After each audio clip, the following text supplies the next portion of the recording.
1 Samuel capítulo 28. Meus irmãos, a gente está continuando a nossa série no livro de 1 Samuel. E hoje nós vamos estudar, se você é novo aqui na nossa igreja, a gente tem o costume de pegar livros da Bíblia e ir estudando esses livros capítulo por capítulo, para estudarmos toda a palavra de Deus. E hoje nós vamos estudar o capítulo mais difícil do livro de 1 Samuel. Capítulo mais difícil, mais estranho e mais polêmico, não só de 1 Samuel, mas talvez de toda a Bíblia. Essa semana eu gastei tempo aqui pensando, meditando, e eu estava brincando com algumas pessoas. Olha, se fosse para eu escolher toda semana um texto para eu pregar, eu jamais escolheria 1 Samuel capítulo 28. Mas, embora esse seja um texto polêmico, o ensino desse texto é muito claro. E não só claro, mas é um alerta importantíssimo para todos nós. Então eu vou ler o texto agora, 1 Samuel capítulo 28, a partir do verso 3, e preste atenção na leitura desse texto. A palavra de Deus diz o seguinte: Samuel já havia morrido, e todo Israel tinha chorado e tinha sepultado em Ramá, que era a sua cidade. Saul havia desterrado os médios e os adivinhos. Os filisteus se reuniram e foram acampar em Sunem. Saul reuniu todo o Israel e eles acamparam em Gilboa. Quando Saul viu o acampamento dos filisteus, ele foi tomado de medo e muito se estremeceu o seu coração.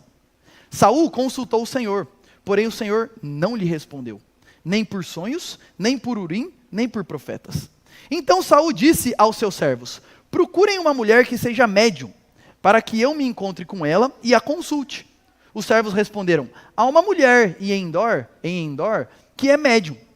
Saul se disfarçou, vestiu outras roupas e se foi, acompanhado de 2 homens. Chegaram à noite à casa da mulher, e Saul lhe disse: peço que você adivinhe para mim pela necromancia e me faça subir aquele que eu lhe disser.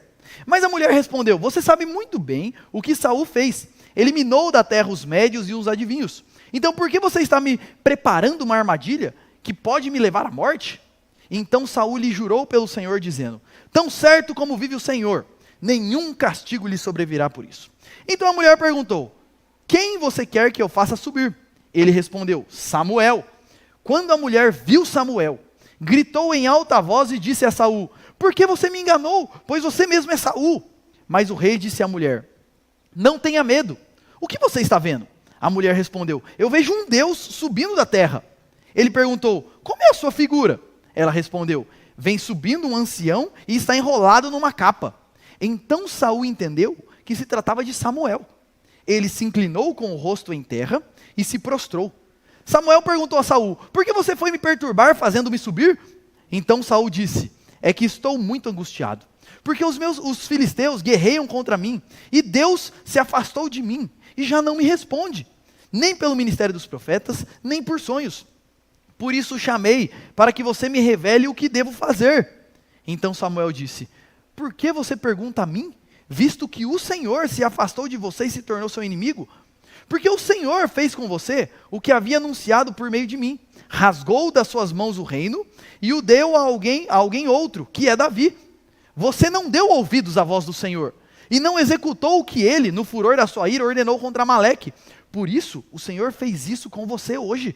O Senhor entregará também Israel com você nas mãos dos filisteus. E amanhã, você e os seus filhos estarão comigo. O Senhor também entregará o acampamento de Israel nas mãos dos filisteus. De repente, Saul caiu estendido no chão e ficou com muito medo por causa das palavras de Samuel. Faltavam-lhe as forças, porque não tinha comido nada todo aquele dia e toda aquela noite. A mulher se aproximou de Saul e, vendo que ele estava muito perturbado, disse a ele: veja, essa sua serva deu ouvidos à sua voz. Eu arrisquei a minha vida e fiz o que o Senhor me pediu. Então agora é a sua vez de ouvir as palavras dessa sua serva. Deixe que eu traga um pouco de comida, coma, para que o Senhor tenha forças e possa seguir o seu caminho. Porém ele recusou, dizendo: não vou comer. Mas os seus servos e a mulher insistiram, e então ele concordou. Levantou-se do chão e sentou-se na cama. A mulher tinha em casa um bezerro gordo, que ela se apressou em matar. Pegou também farinha, amassou-a e fez alguns pães sem fermento. E trouxe a comida a Saul. E os seus servos e eles comeram. Depois se levantaram e foram embora naquela mesma noite. Deixa eu fazer uma pergunta para você. Alguma vez na vida você já foi abandonado? Infelizmente, essa é uma experiência comum na história humana. Você tem maridos que abandonam suas esposas, esposas que abandonam seus maridos, pais que abandonam seus filhos, filhos que abandonam seus pais estão já mais velhos, precisando de ajuda e os filhos simplesmente os abandonam, amigos que abandonam amigos, enfim. Infelizmente, essa é uma experiência comum na vida humana. Mas eu quero te dizer uma coisa, não só nós, por vezes passamos por isso, mas muitos homens de Deus em toda a história também foram abandonados. A gente tem o próprio Jesus, por exemplo, em João 6, vai dizer que quando Jesus começou a ensinar determinadas coisas, muitas pessoas que o seguiam o abandonaram. A gente lê Paulo escrevendo em suas cartas, falando que por vezes ele foi abandonado também, e ele morre numa prisão, quando ele escreve 2 Timóteo, dizendo que olha, todo mundo abandonou ele e deixou ele lá sozinho. Todos aqueles que caminhavam com ele, quando viram que ele foi preso, o abandonaram também. Infelizmente, essa é uma experiência comum não só na nossa vida, mas na vida de grandes homens de Deus na história. Mas meus irmãos, o pior abandono que pode existir, o pior de todos os abandonos, não é quando homens nos abandonam, mas é quando Deus nos abandona.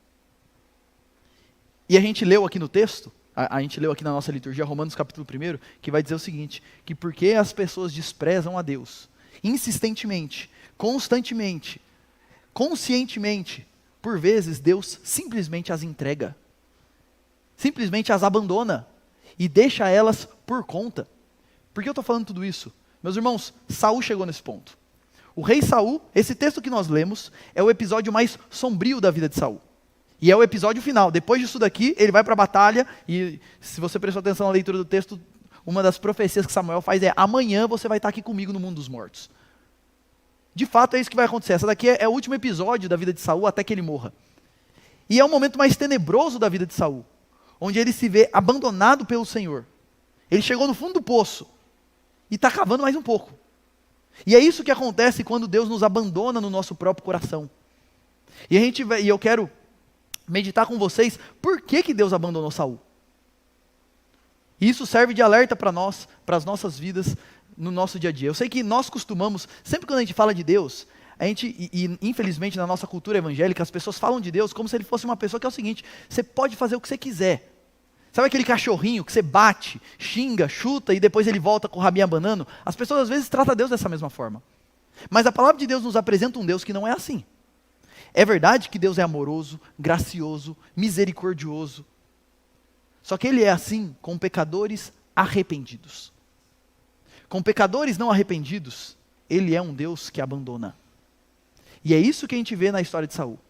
Um homem que durante toda a sua vida ouviu a Deus e foi chamado pelo Senhor, mas insistentemente, constantemente, ele está dizendo não, não quero. E chega um ponto em que Deus simplesmente fala, então você está por conta. E quando Deus deixa Saul por conta, é ladeira abaixo. Ele é o Deus que por vezes abandona sim. E a gente vai meditar um pouco nesse tema nessa manhã. E só lembrando aqui o contexto, na semana passada, semana retrasada na verdade, a gente viu o capítulo anterior, capítulo 27, que conta a história de Davi, quando Davi foge para a terra dos filisteus com medo de Saul, e a gente viu como que, embora Davi tenha feito isso tenha sido um momento em que Davi está fraquejando na fé, ainda assim Deus está cuidando dele. E o objetivo, e de repente ele muda a história para Saul, ele nem termina a história de Davi, para no meio e muda para Saul, e depois ele vai voltar para Davi de novo, e depois ele vai voltar para Saul de novo. E o objetivo do narrador nesses últimos capítulos, do capítulo 27 a 31, que é o final do livro, é mostrar a diferença e o contraste entre aquele que foi abandonado pelo Senhor, porque tem um coração não arrependido, e aquele que apesar dos seus erros, ele é cuidado pelo Senhor porque ele tem um coração arrependido. Então a gente vai ver esse contraste entre Davi e Saul. E meus irmãos, capítulo 28 é o momento mais sombrio da vida de Saul, como eu disse. E aqui só para lembrar a história de Saul. Eu não sei se vocês se lembram, mas Saul foi consagrado rei e o próprio Deus escolheu Saul como rei. No começo ele derramou do seu espírito, capacitou Saul para ser rei e deu para Saul todas as diretrizes e as habilidades e a capacitação necessária para que ele fosse um bom rei.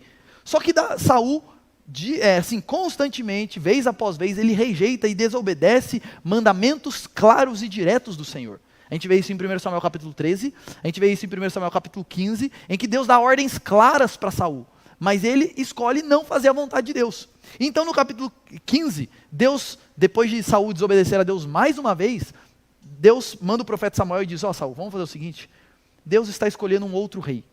O reino vai passar da sua mão, o reino vai ser rasgado da sua mão e dar para alguém que é um homem segundo o meu coração. E então no capítulo 16 entra a história de Davi e tudo mais. E desde o capítulo 15 nós nunca mais vamos ver o texto bíblico falando que Saul consultou o Senhor. Desde esse último episódio ele nunca mais viu Samuel, desde 1 Samuel 15, e ele nunca mais consulta o Senhor.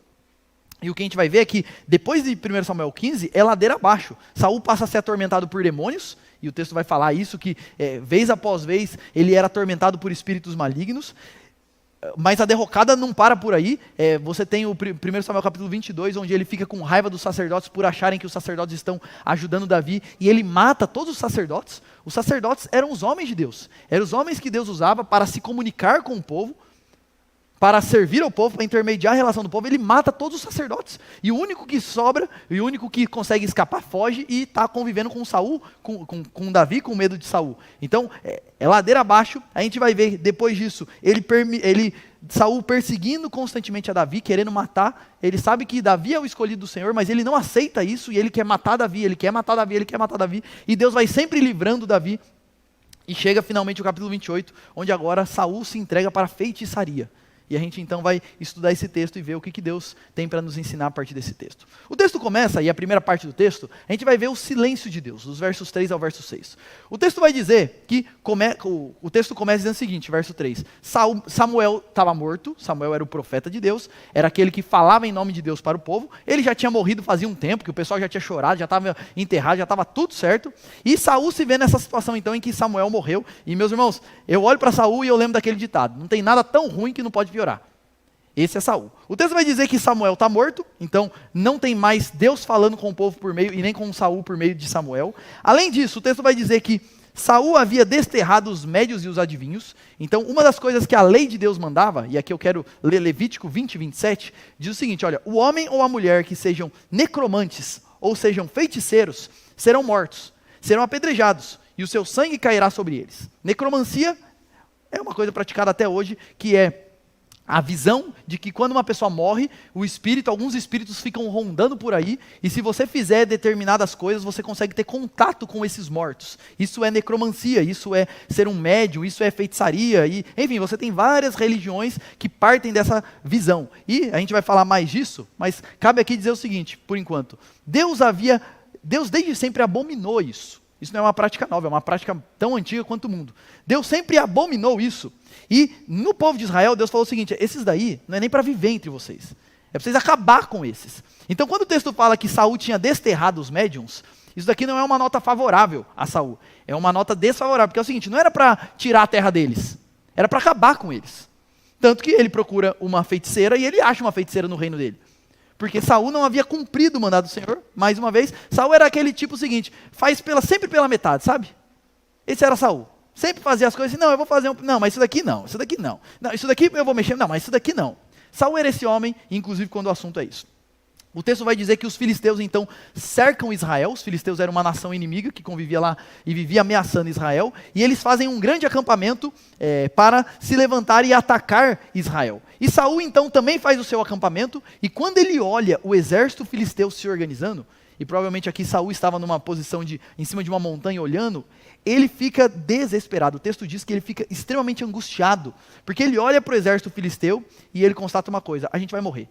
É impossível a gente vencer essa guerra. Saul tinha um exército, mas quando ele comparava o exército filisteu, que estava vindo contra ele, com o exército israelita, não tinha comparação. Saul fica morrendo de medo. Então o que Saul resolve fazer? Ele resolve consultar o Senhor. Fazia muito tempo que ele não fazia isso. Mas ele resolve consultar ao Senhor, e o que acontece? O texto de Bíblia vai dizer o seguinte, Deus não responde. E aí, Saul tenta consultar o Senhor por meio de sonhos, visões, pedindo, Deus se manifesta, eu vou dormir. Provavelmente ele fez isso, orou, pediu que Deus se mostrasse a ele. Deus simplesmente não fala nada. Não dava para consultar a Deus pelo Urim-Tumim, isso daí era uma coisa, eram algumas pedras. O Urim-Tumim era uma pedra que ficava no colete sacerdotal. E era usado para consultar ao Senhor, a estola sacerdotal por meio dessas pedras, mas Saul tinha matado todos os sacerdotes, o único que sobrou fugiu e levou a estola que está lá com Davi, tanto que Davi consulta o Senhor por meio dessa estola sacerdotal algumas vezes. Então assim, não tem como consultar o Senhor pelo Urim-Tumim, porque Saul matou todo mundo, E não tem, e os profetas também não dão nenhuma palavra de Deus para ele. Desde que Samuel morreu, você tinha outros profetas que eram da mesma escola que Samuel, mas eles sabiam que Saul era o rei rejeitado. Eles sabiam que Saul foi rejeitado pelo Senhor. Então, ele fala assim, olha, eu consultei o Senhor de todos os jeitos e Deus não responde. Só que ao invés de pensar assim, não, peraí, por que Deus não está me respondendo? Ao invés de reconhecer os seus erros, ao invés de confessar os seus pecados ao Senhor, o que ele faz? Ele fala assim, bom, já que Deus não responde, eu vou atrás de uma médium. Eu vou atrás de uma feiticeira. Já que ninguém me responde, eu vou atrás de alguém para consultar o espírito de Samuel no meu lugar. Para ver o que eu tenho que fazer. Meus irmãos, ele sabia que isso era errado. Tanto que ele não matou, mas expulsou todo mundo da terra. Mas você percebe como que Saul continua na sua teimosia, na sua obstinação. E é o texto de Romanos 1. Quando Deus nos entrega a nós mesmos, é ladeira abaixo.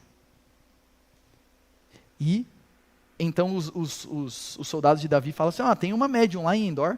E aí só uma informação importante aqui, é como se fosse assim, os filisteus estavam acampados aqui, Saul estava aqui, Endor era uma cidade que ficava do outro lado do acampamento filisteu. Então para Saul ir até a feiticeira, ele tinha que atravessar o acampamento filisteu. E os soldados dele falam, tem uma médium lá em Endor.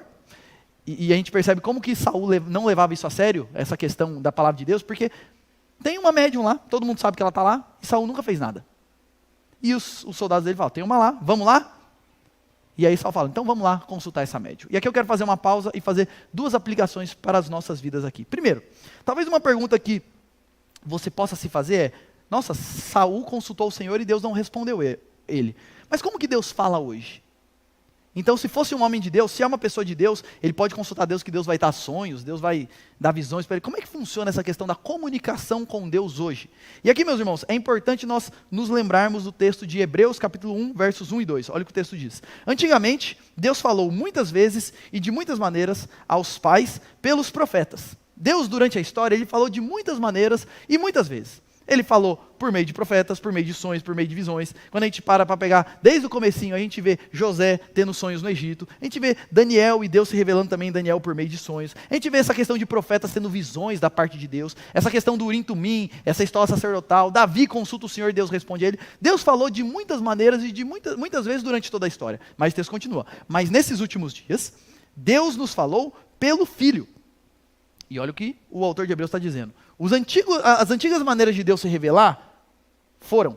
Agora, nos últimos dias, Deus nos falou como? Por meio do Filho, Jesus. Porque Jesus é o próprio Deus. Então, quando Ele fala, é o próprio Deus falando. Não tem revelação maior do que essa.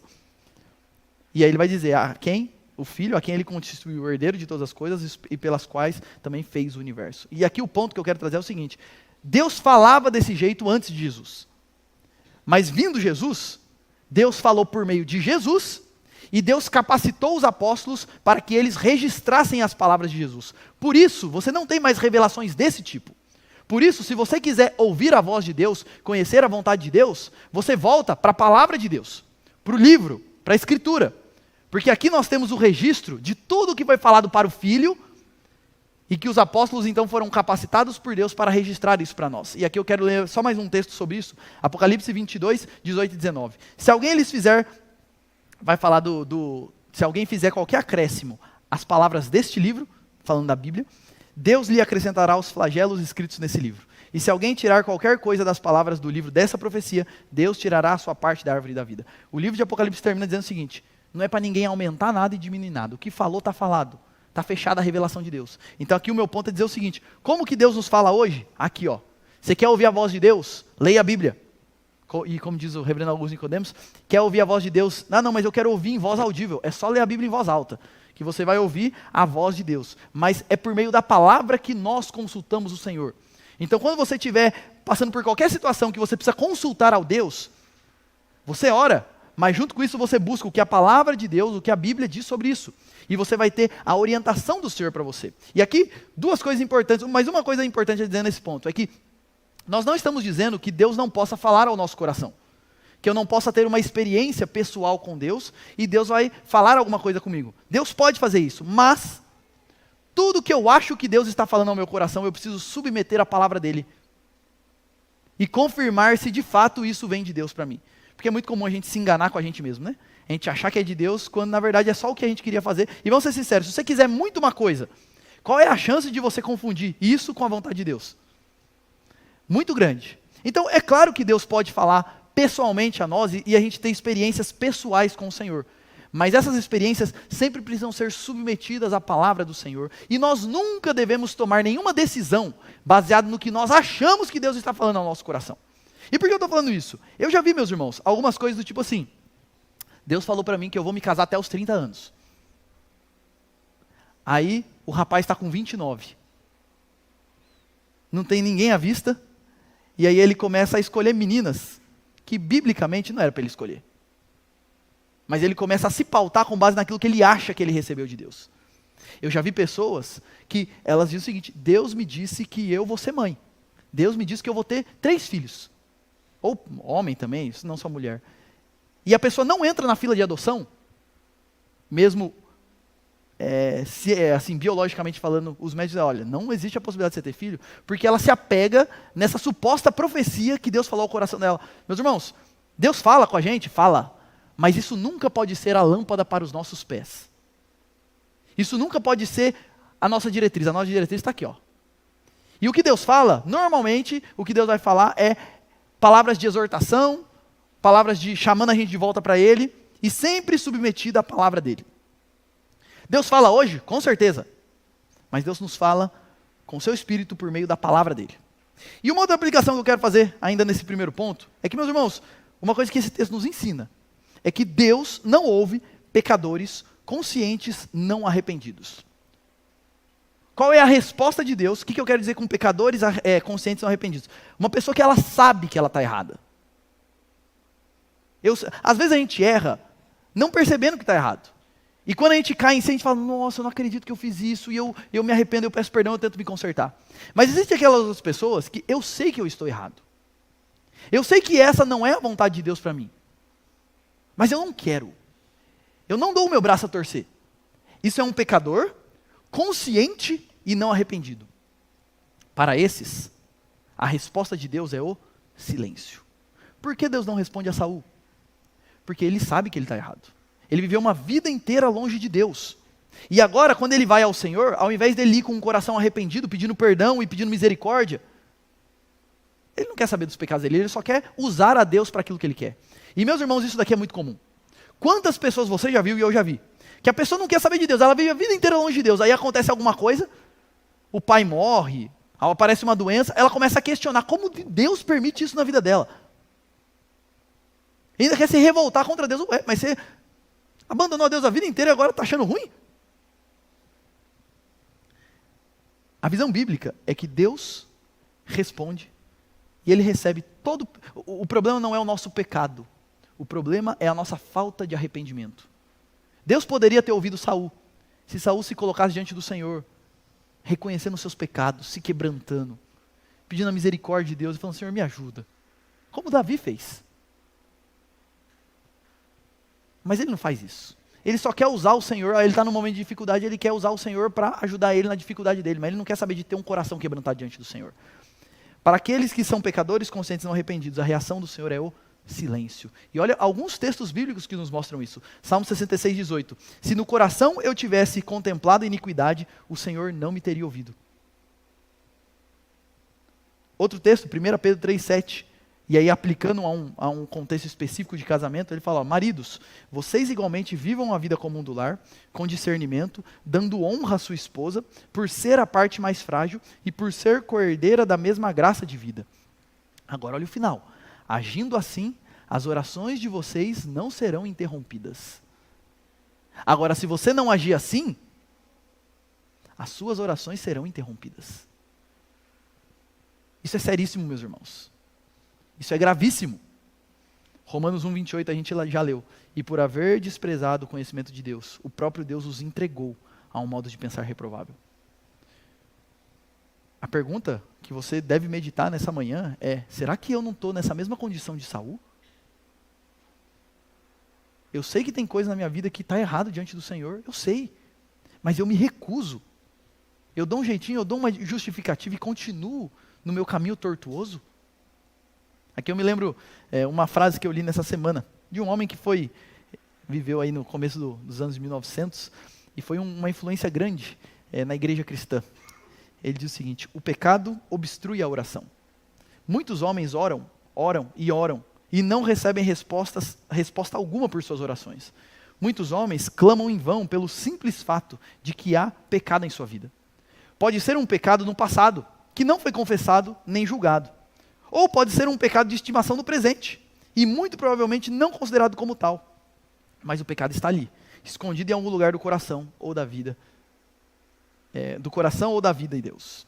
E Deus não ouvirá. Às vezes é pecado passado, que eu fiz errado e eu jogo terra em cima e deixa quieto.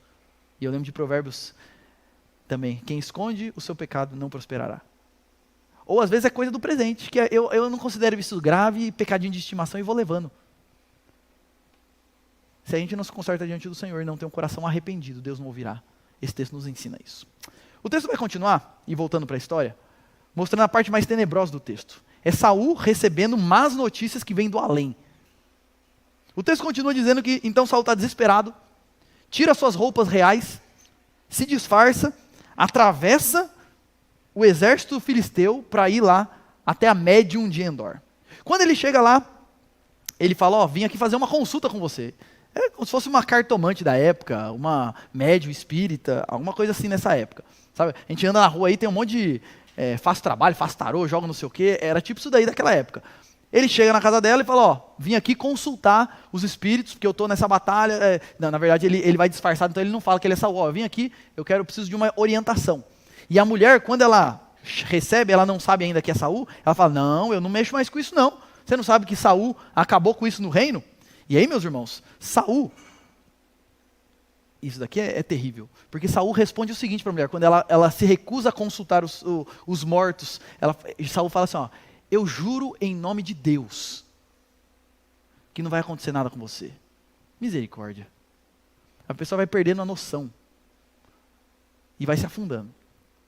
E o texto diz que a mulher então aceita, e o texto não fala se ela fez alguma coisa ou não, mas de repente aparece, ela descreve como um espírito numa capa que parece um Deus.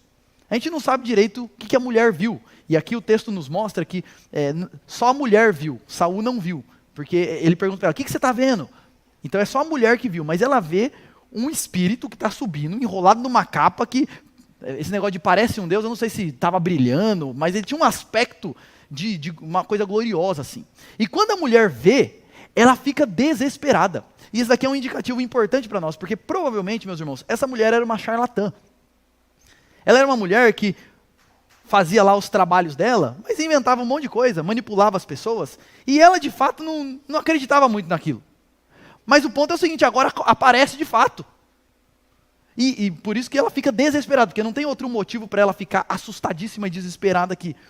E quando ela vê esse espírito subindo, ela percebe que está ali diante dela Saul, porque a gente não sabe direito porquê, mas uma suposição nossa é que, como ela viu um espírito que parecia ser muito glorioso, ela chegou à seguinte conclusão: eu estou diante de alguém importante.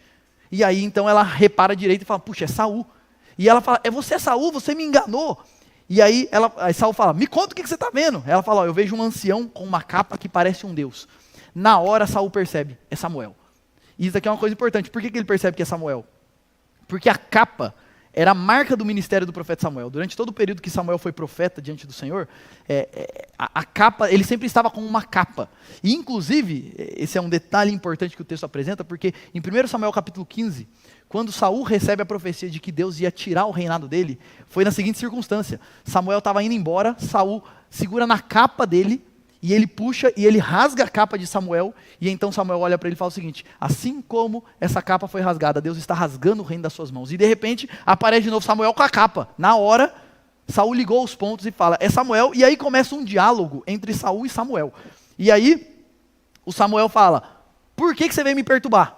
Por que você me fez subir? É o que ele fala. E aqui, gente, não é que Samuel estava no inferno. É porque é uma descrição aqui, na época eles pensavam: morreu, vai para o mundo dos mortos. Todo mundo vai para o mundo dos mortos, que era retratado como uma coisa que está lá embaixo. Então por isso que ele usa essa terminologia. Ele fala: por que você me fez subir? Por que você está me perturbando? E aí Saul responde, olha, os filisteus estão vindo, eu estou angustiado, eu consultei a Deus, Deus não me responde, então eu resolvi chamar você aí para ver se você não dá uma palavra aí e dá uma orientação. E a resposta do espírito que apareceu foi o seguinte, olha, por que você está me procurando? Se você sabe que Deus te abandonou e se tornou seu inimigo, por que você está vindo conversar comigo? Se Deus te abandonou, quem sou eu? E aí Samuel continua dizendo o seguinte, sabe o que está acontecendo? Deus está cumprindo o que Ele prometeu para você. Deus não prometeu que Ele ia rasgar o reino das suas mãos? Ele está cumprindo. E vai passar para Davi, e vai passar mesmo. E sabe por que isso vai acontecer? Samuel continua. Porque você foi um rebelde e não ouviu o Senhor. Porque você continua desprezando o Senhor, é por isso que isso vai acontecer. E o texto termina, a profecia de Samuel termina dizendo o seguinte, e digo mais, Israel vai cair na mão dos filisteus. Você está preocupado com os filisteus? Israel vai cair na mão dos filisteus. E digo mais, amanhã você e seus filhos vão estar aqui comigo. Meus irmãos, se estava ruim, piorou, né? Era melhor ter ficado quieto lá e morrido quieto lá na dele. Mas, e aí? Ok, esse é o que o texto descreve. Uma pergunta que talvez você esteja fazendo. Mas Júlio, foi Samuel mesmo que apareceu para Saul? E gente, por que eu falei que esse é um dos textos mais difíceis da Bíblia? Porque existe divergência desde do ano 100. Se você ler o que as pessoas escreveram sobre esse texto, você tem muitas pessoas falando muitas coisas, e sempre vai em duas linhas. Ou as pessoas dizendo o seguinte, foi um espírito demoníaco que apareceu imitando Samuel, e enganou Saul e a médium, ou o do outro lado as pessoas dizendo, não, foi Samuel mesmo que apareceu. E tem muita gente boa, bons teólogos, bons estudiosos da Bíblia, que vão seguir as duas posições. Então aqui eu vou falar a minha opinião, com muita humildade, mas eu entendo que, independente disso, o ensino do texto não é prejudicado, independente do que você acredita que quem apareceu aqui. Mas a minha opinião é que, sim, eu creio que foi o próprio Samuel que apareceu ali. Por alguns motivos, e eu vou colocar aqui isso daqui bem rapidinho, mas o principal motivo é porque o narrador bíblico diz que foi Samuel. Quando você lê a Bíblia, ele não vai dizer assim, ó, então o espírito que era supostamente Samuel disse. Não, o texto vai dizer, então Samuel disse. E é verdade que Saul pode ter se enganado, a médium pode ter se enganado, mas quem está escrevendo a Bíblia, ele foi inspirado por Deus. O espírito demoníaco enganou até ele? Eu entendo que não. E em outros momentos do próprio livro de 1 Samuel, quando era espírito demoníaco, espíritos malignos, o narrador escreve, lembra quando Saul era atormentado por espíritos malignos? O narrador escreve lá, e ele era atormentado por espíritos malignos. Então, se fosse um espírito maligno aqui, ele tinha escrito que era espírito maligno. Mas ele vai dizer, então Samuel disse, e o narrador fala pelo menos 3 ou 4 vezes que, então Samuel fez isso, então Samuel disse. Então, para mim, o principal argumento é que o narrador descreve essa história como sendo o próprio Samuel. Além disso, o discurso de Samuel, quando Samuel aparece, e o que ele fala é o que ele sempre falou. O discurso dele se harmoniza com todo o ministério dele, e ele faz uma profecia, amanhã você vai morrer, vocês vão morrer debaixo da mão dos filisteus, e essa profecia se cumpre. Então percebe que ele volta, mas para continuar o ministério profético dele, e trazer juízo de Deus sobre a vida daquele homem. Além disso, um outro motivo por que eu acredito é que a reação da mulher, se fosse uma coisa que acontecia sempre ali, que a mulher estava acostumada, mas a própria mulher se assustou, porque demonstra o seguinte, isso aqui foi de verdade que aconteceu. Foi uma experiência genuína, senão para ela estava acostumada a lidar com aquilo ali. Mas ela se assusta, ela fica desesperada. Agora o que é importante dizer, gente, é o seguinte, quem fez Samuel aparecer foi Deus, não foi a mulher. Porque o único que tem acesso ao mundo dos mortos, o único que tem a chave do céu e do inferno na mão, é o Senhor. Então quem fez Samuel aparecer ali foi Deus, não aquela mulher. E uma coisa importante para dizer é o seguinte, não é a única vez na Bíblia que Deus faz pessoas mortas aparecerem para trazer profecias. Você se lembra de Jesus no Monte da Transfiguração? Onde aparece Moisés e Elias, com o objetivo de confirmar para os discípulos. Moisés e Elias eram os símbolos de homens de Deus do Antigo Testamento. E eles aparecem diante de Pedro, Tiago e João para dizer, esse é o Filho de Deus, ouçam o que ele tem para dizer, para confirmar o ministério de Jesus. Então Deus pode fazer isso, é um evento extraordinário, que Deus fez uma vez ou outra na história, mas Deus é o único que tem poder para fazer isso. E uma outra coisa importante para colocar é que a Bíblia não aprova tais práticas. Não é porque está aqui que, então pode, então está tudo certo. Não está tudo certo. Tanto que eu entendo esse texto como Deus fazendo Samuel voltar para dizer o seguinte, Saul, você está querendo fugir de mim? Você acha que você... Não, meu filho. Já era, é game over para você. É como se fosse assim, Saul tentou, não deu certo aqui, ele vai para outro caminho, e aí Deus vai lá naquele caminho e fala assim, você acha que você vai fugir? Não. Não tem escapatória. Então eu entendo isso, meus irmãos, é isso, assim como eu interpreto esse texto. E aí, como a gente entrando nesse assunto, uma visão rápida aqui do que a palavra de Deus então fala sobre o espiritismo, ou sobre essa questão de consulta aos mortos, consulta a espíritos e etc. Porque a Bíblia fala que isso é falso, que isso é errado. A Bíblia claramente condena isso o tempo todo. Mas a pergunta é o seguinte, isso é errado porque é falso, ou porque é perigoso? É porque não acontece, daí é tudo enganação, ou porque é perigoso mexer com essas coisas? E a gente responderia o seguinte que a Bíblia nos mostra, as duas coisas. Primeiro, em muitos casos é falso. Tem muitos charlatões que manipulam as pessoas mesmo. E vamos ser sinceros, gente, quando você lida com pessoas desesperadas, é fácil você manipular essas pessoas. Com uma coisinha que a pessoa fala, você já consegue entender a história e você dá um jeito lá. Então, existe muito charlatanismo no meio dessas pessoas que lê mão, consulta morta. Tem muito charlatanismo nesse meio. Mas, em alguns casos, e a Bíblia fala isso também, as pessoas realmente fazem contato com espíritos. A Bíblia vai dizer o seguinte, existe o mundo físico, que nós vivemos, mas existe também o mundo espiritual. A gente começou o culto lendo Colossenses 1, que vai dizer que ele criou todas as coisas, as visíveis e as invisíveis. Quer sejam tronos ou soberanias, principados e potestades. Existe o mundo físico, e existe sim à nossa volta, um mundo espiritual. Agora, quem que participa desse mundo espiritual aqui nessa terra? Porque a Bíblia é muito clara ao dizer o seguinte, quando uma pessoa morre, ela não fica vagando por aí. A alma dela não é assim, o corpo fica na terra e a pessoa fica vagando, encontrando os caminhos. E é muito comum as pessoas terem a visão. A gente precisa orar pela pessoa, pedindo para Deus iluminar o caminho dela, para ela encontrar. É muito comum essa perspectiva. A Bíblia é muito clara ao dizer o seguinte, Eclesiastes 12:7. O corpo volta para o pó e a alma volta para Deus, não fica vagando aqui. Volta para Deus e Deus vai dar o destino que Ele tem para dar. Hebreus capítulo 9, verso 27, diz, ao homem está destinado a morrer uma só vez e depois disso vem o juízo. Não fica vagando por aí, morre, vai estar diante de Deus, e Deus vai dar o destino que Ele tem para dar para as pessoas. Isso, e a Bíblia também é muito clara ao dizer o seguinte, quem morreu, não tem comunicação entre quem está aqui e quem está lá. Morreu, morreu. Nós não temos acesso ao mundo, ao céu ou ao inferno, onde as pessoas estão depois que elas morrem. E isso fica claro em Lucas 16, quando tem a parábola do rico e do Lázaro. O rico morre e ele está lá sofrendo no inferno e ele fala, me deixa voltar lá para avisar os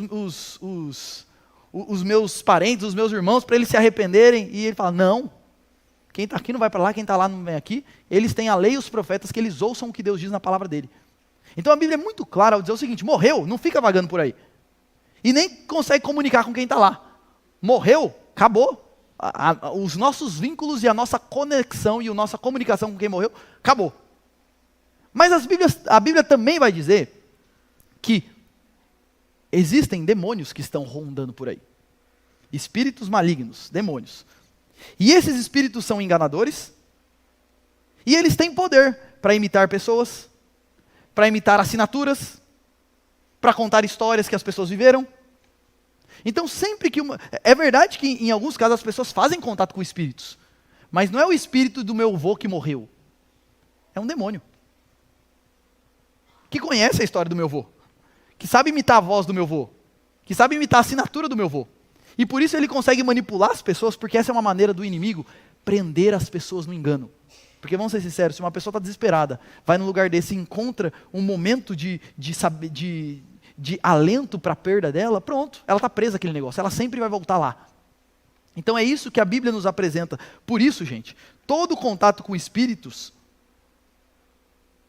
é contato com espíritos demoníacos, que estão querendo nos enganar e estão querendo nos prender no engano, prometendo muitas coisas, falando que são o espírito de quem está lá, um sábio do passado, etc. Mas na verdade é o demônio enganando as pessoas. Por isso a Bíblia condena isso. Porque essa é uma maneira do inimigo prender as pessoas. E uma pergunta que vale a gente fazer aqui, é que embora a gente saiba disso, por que, gente, esse negócio de contato com o mundo espiritual é algo tão popular? Já parou para pensar nisso? O que as pessoas buscam quando elas tentam contato com o mundo dos mortos? E eu diria que é basicamente duas coisas.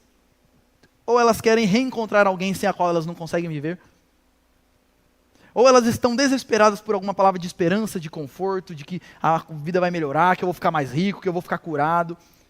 Elas estão em busca ou de contato com alguém que era muito precioso para o meu coração e morreu, ou elas estão em busca de alguma palavra de esperança e de conforto. E eu quero dizer o seguinte para vocês, meus irmãos. Nós temos a resposta verdadeira para as pessoas. O que as pessoas estão em busca não é de contato com espíritos maus, mas são as respostas que só o Senhor Jesus tem para nos dar. Porque Jesus é aquele que supre todas as nossas necessidades. Ele é o Emanuel, o Deus conosco, e aquele que vive para sempre e nunca nos deixará. E sabe qual é a resposta para alguém, quando ela perde alguém muito querido? É que ela se agarre no Senhor, porque Ele supre qualquer falta. Porque Ele é melhor do que a companhia do melhor marido e da melhor esposa. Porque se o Senhor é o meu pastor, nada me faltará. A gente tem que anunciar isso para as pessoas. Porque as pessoas estão desesperadas. As pessoas querem uma palavra de conforto, consolo. Meus irmãos, Deus nos deixou a sua palavra, Jesus nos deixou a sua palavra, que enche a nossa vida de encorajamento e de esperança. A gente precisa anunciar isso para as pessoas. E eu li uma frase essa semana que eu fiquei meditando profundamente nisso. Talvez, se nós falássemos mais do Deus vivo, as pessoas consultariam menos os mortos. Talvez, se nós falássemos mais do Deus vivo, as pessoas consultariam menos os mortos. Então, isso daqui traz para nós o nosso senso de responsabilidade, de anunciar a verdade e o Deus que nós servimos e que nós conhecemos. E o fim do texto, versos 20 a 25, vai relatar o final tenebroso de Saul. Depois que Saul recebe essa palavra de Samuel, o texto vai dizer que essas palavras são demais para Saul. Saul cai no chão, prostrado, colapsado, ele fica perturbado, numa crise profunda no chão. Imagina essa cena. Um homem que recebeu uma palavra tão dura, não sei se já aconteceu isso com você, mas você vive um momento tão duro, tão difícil, que você simplesmente se joga no chão e fica assim, congelado, colapsado no chão. E aí a feiticeira, vendo essa situação, ela apela para Saul e fala: eu sou a sua serva. Eu te escutei, agora é você que vai ter que me escutar. Você precisa comer alguma coisa, porque Saul estava de jejum por um tempo. Provavelmente porque ele fez um jejum como um voto religioso para que a consulta aos mortos desse certo. Parece que deu mais certo do que ele imaginava. E então ele está no chão, ela fala: come alguma coisa, ele resiste. Não, eu não vou comer nada. Ela insiste, ouça o que eu tenho para dizer. E aí ele aceita. E o texto vai dizer que ela mata um animal gordo, prepara um grande banquete. Saul com os seus servos então come na casa da feiticeira, que cozinhou para ele, e no meio da noite vai embora com seus servos. Ele chega no meio da noite, passa por essa sessão no meio da noite, ele participa desse banquete no meio da noite e vai embora ainda no meio da noite, porque, meus irmãos, tudo é trevas na vida de Saul, tudo é escuridão na vida dele. E que situação lamentável, porque se você voltar lá na história, você vai se lembrar de uma coisa: o reinado de Saul começa em 1 Samuel capítulo 9, com Samuel, o profeta de Deus, indo até Saul e convidando ele para participar de um banquete. O profeta Samuel indo até ele, falando: olha, você é o homem escolhido por Deus para ser o próximo rei de Israel, e ele participa de um banquete junto com Samuel. E como que termina esse homem? Ele termina na casa de uma feiticeira, tendo como sua serva uma feiticeira num banquete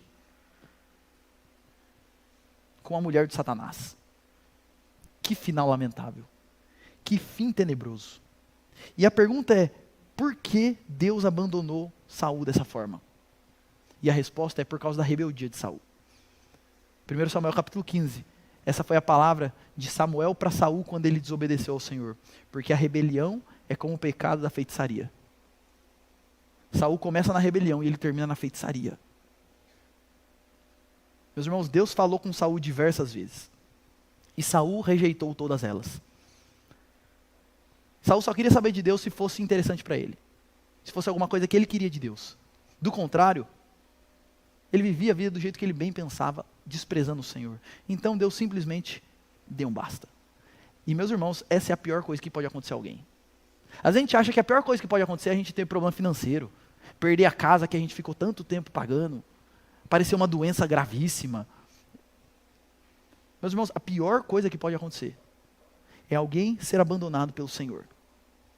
E isso acontece quando nós insistimos na nossa teimosia e na nossa rebeldia. E a pergunta que eu me faço para mim mesmo e para os irmãos é: você é como Saul?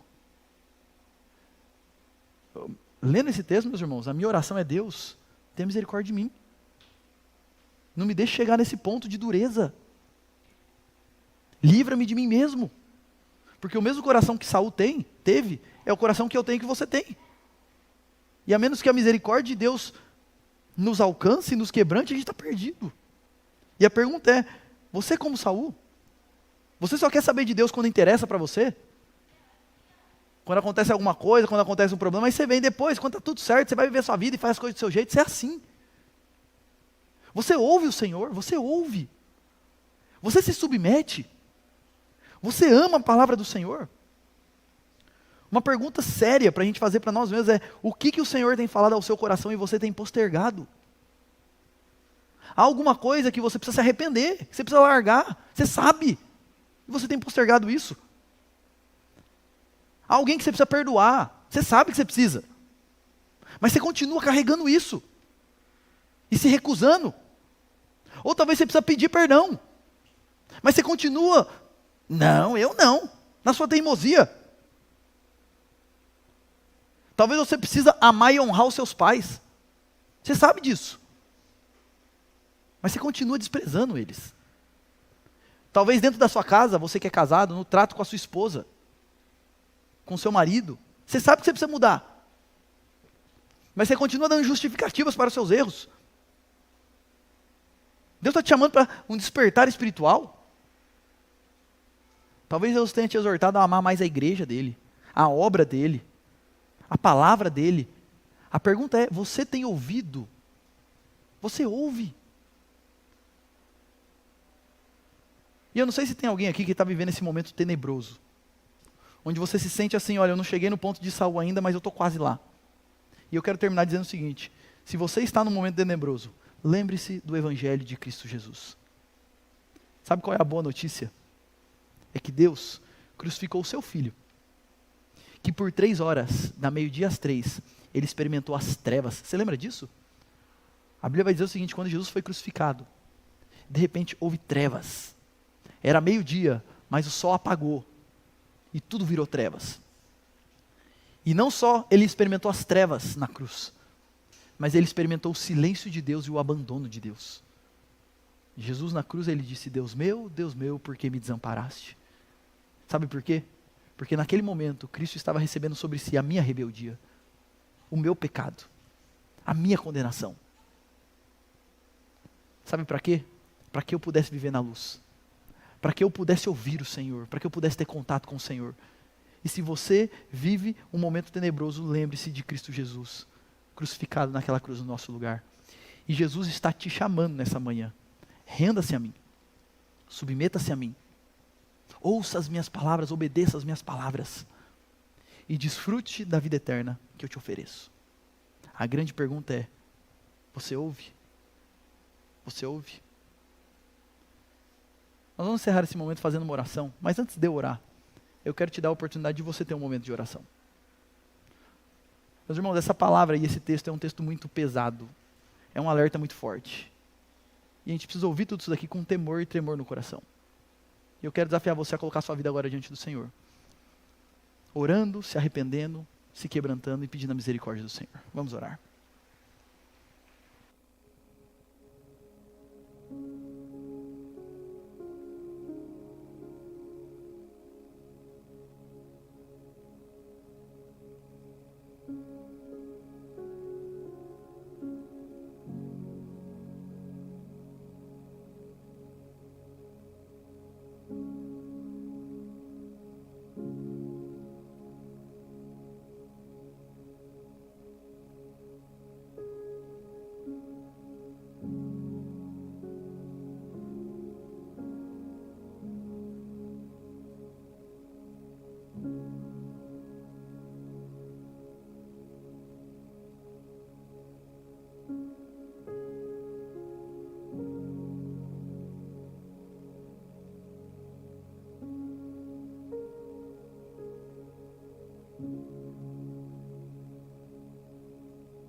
Senhor, quando nós nos avaliamos de maneira sincera e olhamos para dentro de nós também vemos trevas, Deus.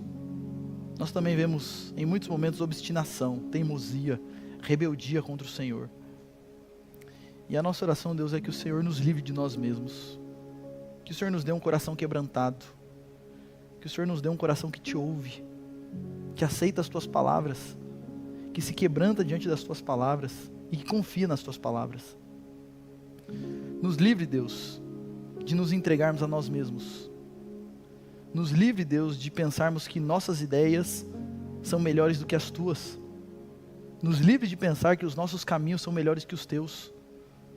Mas nos dê um coração cheio de arrependimento e cheio de fé, de modo que creiamos no Senhor, creiamos na palavra do Senhor e sigamos ao Senhor e somente ao Senhor. Ó Deus, nos ajude a discernir as nossas próprias faltas, como diz o salmista. Porque a verdade é que, por vezes, nem percebemos, Deus, os nossos pecados e os nossos erros.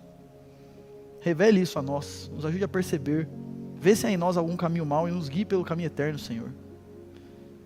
E Deus, eu oro por aqueles que estão aqui e talvez estejam em um momento de rebeldia consciente contra o Senhor.